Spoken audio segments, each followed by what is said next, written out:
And now our second pitch of Block 2. Joining Orain bigarren blokeko bigarren pitza daukagu. Hemen daukagu Daniel, Datium Teknologitik dator, eta berriro ere estudioan, platonetan, Jon daukagu, Tubos Reunidosetik. Egunon Daniel, egunon Jack. Ondo entzuten duzue? Bai, oso ondo entzuten zaitugu. Primeran, azalduko du Datiumen aplikazioan nola erabiltzen den prozesu industrialetan. Adimen artifizialeko konponbideak garatzen ditugu eta bezeroari laguntzen diogu 150% eraginkortasun handiagoa lortzen. Hala, erronka zera da. Kostuak optimizatu nahi dira, operazio kostuak edo funtzionamendu kostuak. Beraz, hobetu behar dira prozesua, kalitatea eta ebatzi behar dira makinekin lotutako arazoak. Eta horrez gain, oso garrantzitsua da azkar erantzutea, denbora laburrean erantzutea. Hala eta guztiz ere, produzio taldeen 12% soilik erabiltzen dute adimen artifiziala. Hala, prozesua oso geldoa bada konplexuegia delako eta esperientzia nahikorik ez dagoelako, hori erabili beharko litzateke, besterik gabe.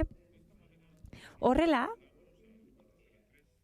laguntzen diegu eta 3 galdera egiten dizkiegu gure aplikazioarekin. Zein da arazoa? Ebalatu behar da errendimendu metrika prozesuan eta gero ikusi behar da zein den diagnosia. Hau da, monitorizatu behar da prozesu osoa. Horrela, detektatu alizateko anomalia, baina jakin behar da zein den konponbidea eta horrela gomendioak ematen dizkiogu langileari. Hala, tresna bat eskaintzen dugu, visualizazio aplikazio bat, eta horrek denbora errealean adierazten du zer gertatzen den prozesuan. Hala, 3 galderei erantzuten zaie aldi berean eta konponbidea proposatzen da. Izan ere, etekinak espero ditugu eta espero dugu produktibitatea 100% arte igo alizatea. Espero dugu operatiboak diren kostuak murriztea, anomaliek eragindakoak murriztea 120 arte eta espero dugu langilaren erantzuteko denbora 150% arte murriztean. Daniel Zurita naiz. Eta laguntzen egon gara. Hala, industriari lagundu diogu 2008tik. Horregatik eskatuko genizueke gurekin harremanetan jartzeko eta orain Jon Intxausti lankideari emango diotitza berak hitz egiteko. Nahi duzunean, Jon.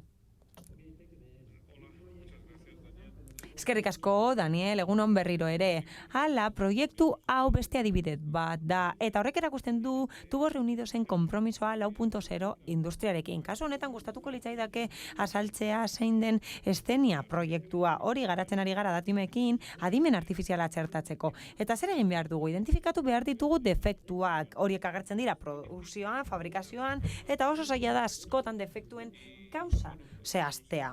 Hala, horrek esan nahi du, batzuetan, argulloak daudela produktuetan. Datiumek esaten du, bateratu behar ditugula datuak adierazleak kalkulatzeko eta karakterizatzeko prozesuaren portaera egokia.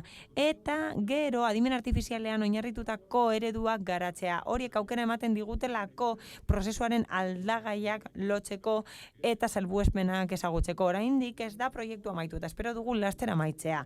Hala, etekinak hauek izango dira, azkarrago erantzungo da, material gutxiago ukatuko dira eta gainera saiestuko ditugu materialak birpasatzeko kostuak amaitzeko. Gustatuko litzaidake esatea Datium oso enpresa profesionala dela eta ezagutza asko dituela eremu honetan. Mila esker bioi, mila esker Daniel, mila esker Jon.